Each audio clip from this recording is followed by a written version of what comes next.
Friends, I want to talk with you today about something vitally important, something that truly touches the heart of our nation and the well-being of so many families. What if I shared with you that nearly half of the people receiving our national food assistance aren't even American citizens, and that this information isn't coming from some partisan website, but from official admissions right there in Washington? While our leaders are navigating complex challenges over government funding, over 40 million Americans are facing uncertainty about putting food on their tables. And now officials are quietly confirming something that invites us to a deeper understanding and prompts important conversations about our Supplemental Nutrition Assistance Program, or SNAP. Let's explore this together.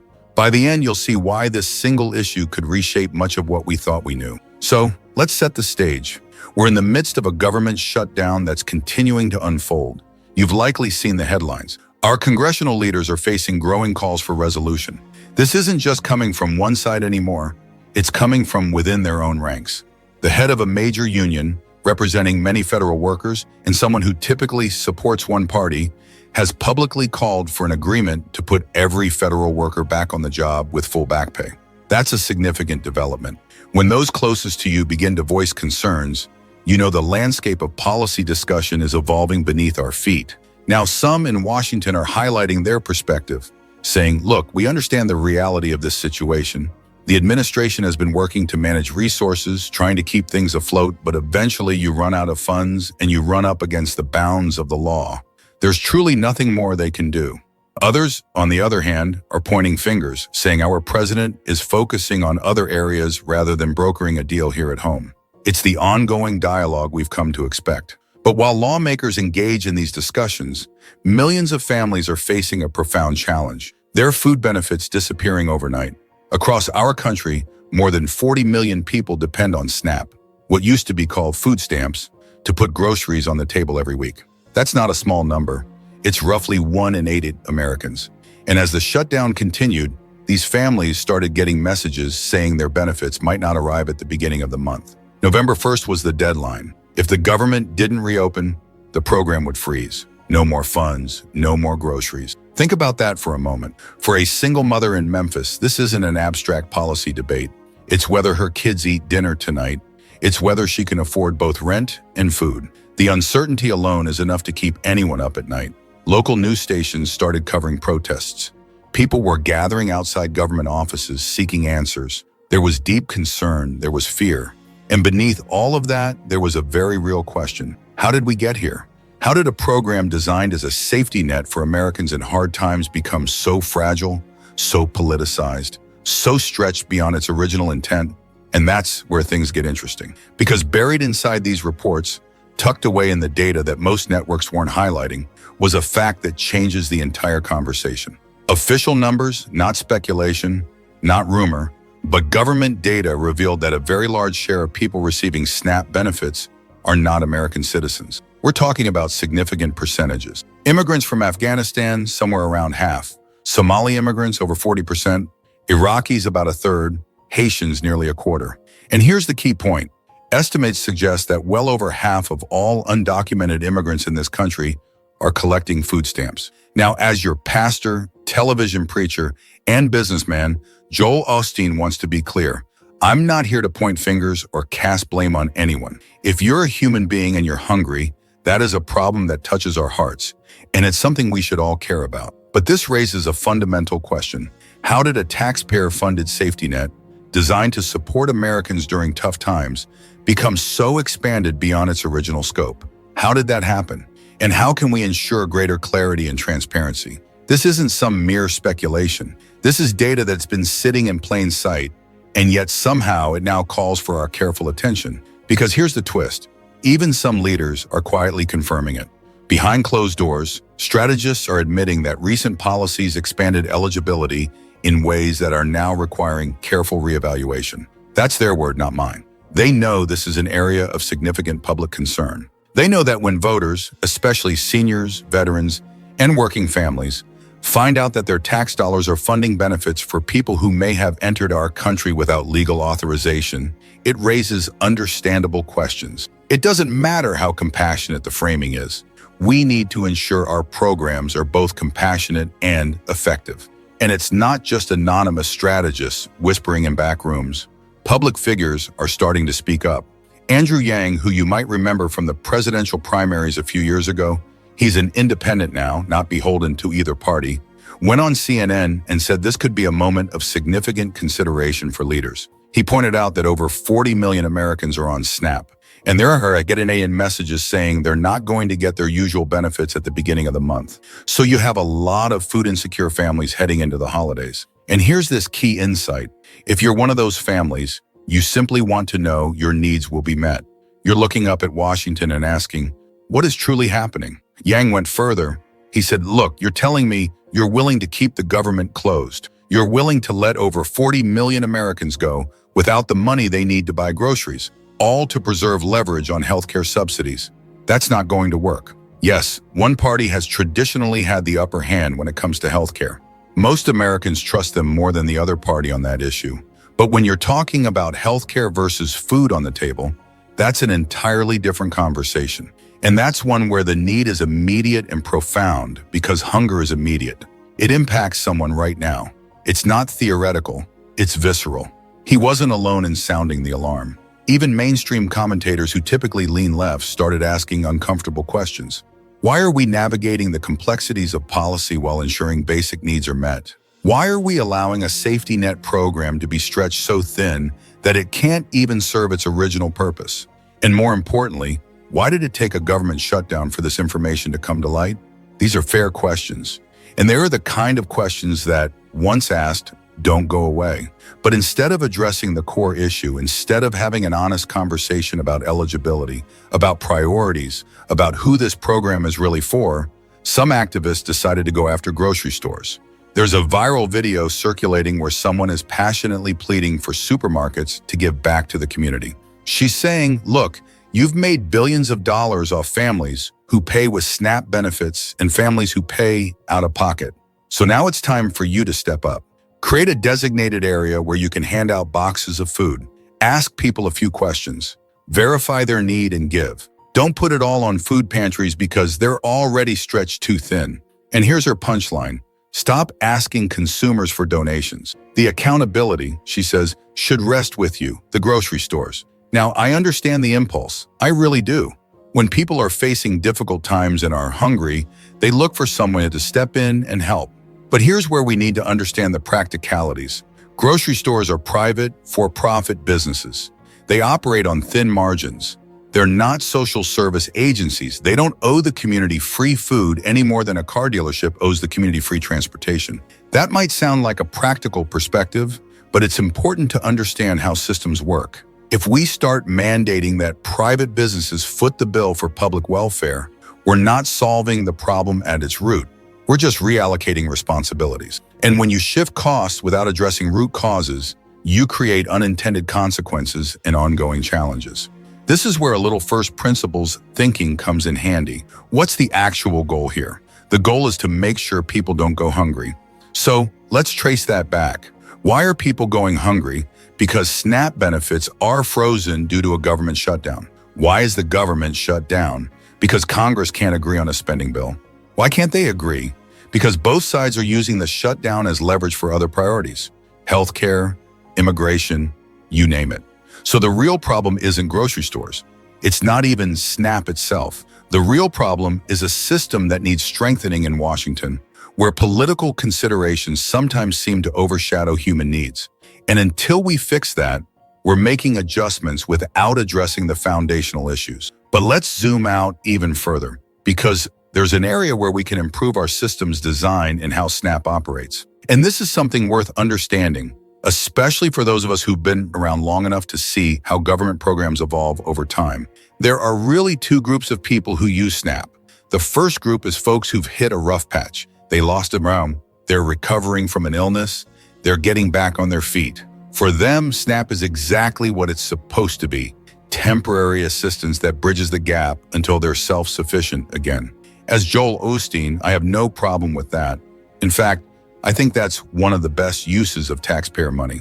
We're a wealthy country. We can afford to help our neighbors when they stumble. But then there's the second group. These are people who've been on SNAP for years, sometimes decades. They're not in transition, they're in a state of long-term dependence. And here's the truth, not a judgment, but a recognition of human behavior. When we make it easy and comfortable to stay dependent, we can unintentionally reduce the incentive to change. That's not a moral judgment. That's just how human behavior works. Incentives drive outcomes. If I can meet my basic needs without working or without working full-time, then why would I take on the stress and hassle of a job I don't want, especially if that job doesn't pay much more than what I'm already getting for free? It's rational from an individual perspective, but from a societal perspective, it's a challenge to our collective well-being because we end up with millions of people stuck in a holding pattern, neither thriving nor starving, just existing. And that's not compassion.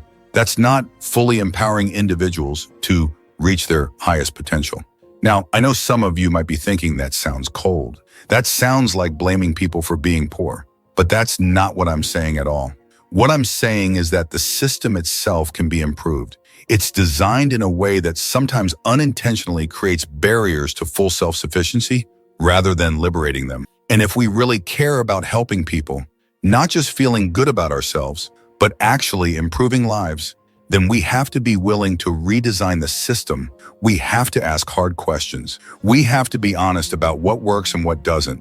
And we have to stop pretending that more money and more benefits automatically equal more compassion. Sometimes the most compassionate thing you can do is create a clear path to independence, even if that path requires courage and resilience in the short term. So where does immigration fit into all this? Well, that's where the policy contradictions become impossible to ignore. Over the past several years, we've seen changes in immigration patterns and policies that dramatically increase the number of people entering the country. Some came legally, many didn't. And regardless of how you feel about immigration as a moral or economic issue, the practical reality is this. Every person who enters the country and qualifies for benefits increases demand on a system that was already stretched. Then, and here's the thing, the funding for these programs doesn't automatically expand just because more people show up. The pie stays the same size, but now you're cutting it into more pieces, which means each piece gets smaller. This is the political contradiction some leaders are wrestling with. On one hand, they advocate for generosity, for welcome, for expanded eligibility, compassion for everyone regardless of status. On the other hand, they also advocate for fiscal responsibility, balanced budgets, and sustainable programs. But we must seek wisdom in balancing our compassion with fiscal stewardship, not indefinitely. At some point, the math catches up with you. And that's exactly what's happening right now. The system is under significant strain, and the people who suffer most are the very people the system was designed to protect. American citizens who've paid into it their whole lives and now need it most. There's an old saying that fits here. When everyone feels entitled to the PA, it can become harder to cooperate to bake more. It's a bit simplistic, but there's truth in it. If you expand access without expanding production, you create scarcity. And scarcity breeds challenges to unity and cooperation. People start fighting over slices instead of working together to bake more pies. That's not a recipe for a healthy society. That's a recipe for resentment and division. And we're seeing that play out in real time. Now let's talk about the economic reality of where this money actually comes from, because I think there's a lot of confusion about that. SNAP is funded by the federal government, which means it's funded by taxpayers. But the government doesn't have unlimited resources. It collects revenue through taxes, and it allocates that revenue through the budget process. When the government shuts down, certain expenditures are deemed non-essential and get frozen. SNAP is one of them, even though it's obviously essential to the people who depend on it. So what happens? The money doesn't disappear. It's still there. It's just locked behind a political stalemate. It's like having a fully charged battery, but refusing to flip the switch because you're arguing over who gets to control the power. This is where the fragility of the system becomes clearly evident. We've built a safety net that can be turned off overnight by political disagreements. That's not resilient. That's not robust. That's a single point of failure in a system that millions of people depend on for survival. And if you're one of those millions, that's deeply unsettling because you have no control over the outcome. You're not at the negotiating table. You're just waiting, hoping that the people in charge come to their senses before you run out of food. And this brings us to the tipping point. What happens if benefits actually stop? What happens if over 40 million people suddenly lose access to food assistance? Well, history gives us some clues. We've seen this kind of thing before. In 1972, when food prices spiked and aid programs faltered, there were strikes, protests, and strong expressions of dissatisfaction. In 2008, during the foreclosure crisis, entire neighborhoods expressed anger when people felt abandoned by the system. Hunger doesn't just make people desperate, it can create immense hardship. Not because they're bad people, but because survival instincts override everything else. When you can't feed your kids, you seek solutions. You do whatever it takes. So if our leaders don't change course, if they let SNAP benefits run out to preserve leverage on some other policy matter, they're not just risking negative public perception. They're risking social strain and community hardship. They're risking significant long-term challenges for our nation that could impact them for a generation. Because these experiences leave lasting impacts on communities. They don't forget which party was in power, which leaders refused to compromise, which system failed them, and they respond accordingly. Or worse, they stop believing in the system altogether. This is why moderate voices like Andrew Yang are sounding the alarm. They see the writing on the wall. They understand that food is not a partisan issue. Hunger transcends political differences, calling us all to a higher standard of care. You can't spin your way out of an empty stomach. You can't message your way around a crying child who doesn't understand why there's no dinner. At that point, all the high-minded policy debates, all the carefully crafted talking points, all the political maneuvering, it all becomes noise. What matters is action. What matters is results. So where do we go from here? How do we fix this? Because complaining about the problem is easy. Identifying solutions is harder, but it's necessary. And as Joel Osteen, I believe the path forward starts with reimagining what a safety net should actually look like in the 21st century. It shouldn't be a hammock that people can lie in indefinitely. It should be a trampoline that helps people bounce back. It should be temporary by design, with built-in incentives to transition off of it. And it should be transparent, accountable, and reserved for the people it was meant to serve, American citizens. That doesn't mean we ignore immigrants or refugees. It doesn't mean we lack compassion. It just means we have to be honest about capacity. If we want to help more people, we need to grow the economy, create more jobs, generate more tax revenue, expand the pie. But we can't do that if we're constantly redistributing a shrinking pie and calling it progress. That's not sustainable, that's not smart, and eventually it collapses. Here's what reform could look like. First, verify citizenship. This is about wise stewardship and clarity of purpose. If a program is funded by American taxpayers for the benefit of American citizens, then eligibility should be tied to citizenship. If you're here legally but not yet a citizen, there can be pathways and exceptions, but they should be narrow and temporary. If you're here without legal authorization, ensuring that programs are dedicated to their intended beneficiaries, especially our citizens who fund these programs, is paramount. That might sound like a firm stance, but it's essential to preserve the integrity of the system, because if everyone qualifies, then no one is truly protected. Second, embrace digital transparency. Right now, the system is opaque. It's hard to know who's receiving benefits, for how long, and why. That opacity can lead to inefficiencies and questions about fairness.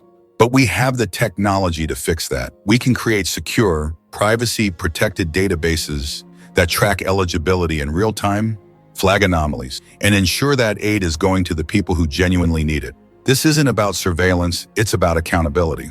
And if we're going to ask taxpayers to fund these programs, we owe them the assurance that their money is being used wisely. Third, reward transitions. Instead of creating a cliff where benefits disappear the moment you earn $1 over the threshold, create a gradual ramp.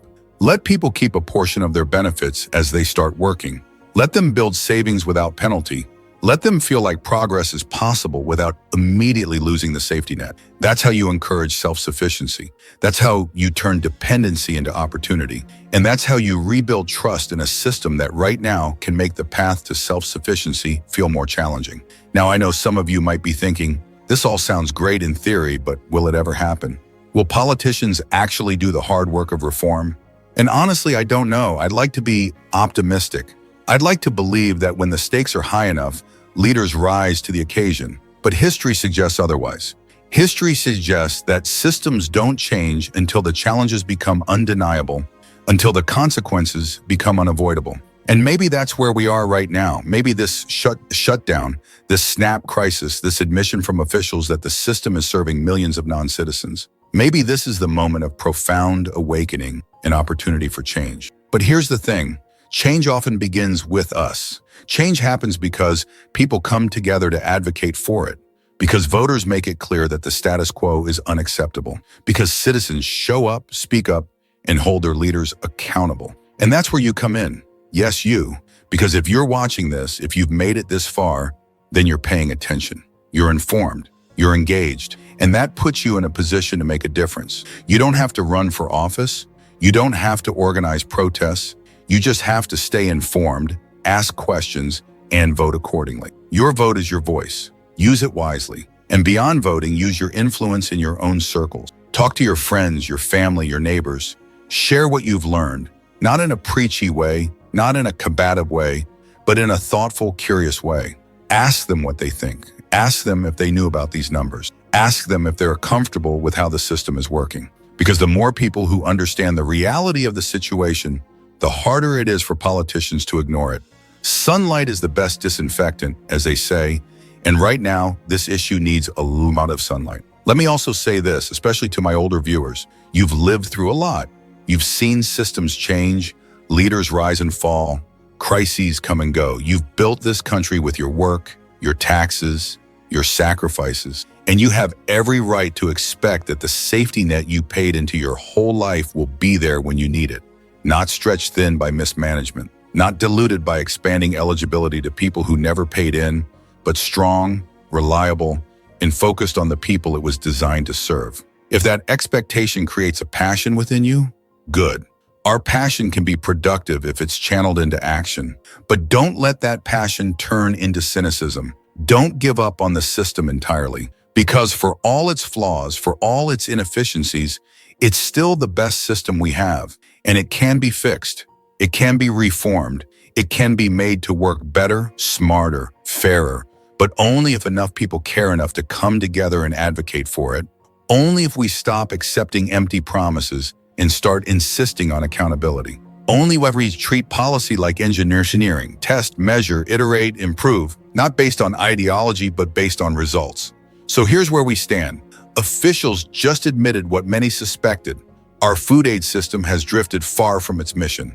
Over 40 million Americans are left wondering if they'll eat next month, while policy discussions get in the way of progress. Families are concerned. Veterans are looking for answers. Seniors are feeling a deep need for assurance. And beneath it all is an area for improvement that's been overlooked for too long. We've expanded eligibility without always expanding capacity, prioritized optics over outcomes, and allowed compassion to morph into dysfunction. The question now is simple. Do we let that slide? Or do we finally demand efficiency, fairness, and accountability? Do we accept a system that expects unlimited resources without careful stewardship? Or do we insist on reform that actually helps people climb out of poverty instead of unintentionally trapping them in it? Do we keep pretending that more spending equals more compassion? Or do we seek divine wisdom to design systems that truly empower and bless? As Joel Osteen, I know where I stand. I think most of you do too. And I think if enough of us make our voices heard, change is possible. Not easy, but possible. Because the alternative, a system that collapses under its own weight, leaving millions with nothing, is unacceptable. We're better than that. We're smarter than that. And we owe it to ourselves, our kids, and our grandkids to fix this before it's too late. If this message resonates with you, I encourage you to share it. It helps more people see this conversation. Subscribe if you want to stay informed without the noise, and drop a comment. How do we best ensure these vital programs serve their true purpose, reflecting both compassion and wise stewardship? I'll be reading your thoughts below. Thanks for watching. Take care of yourselves, and remember, the future isn't something that happens to you. It's something you build, one decision at a time, with faith and vision.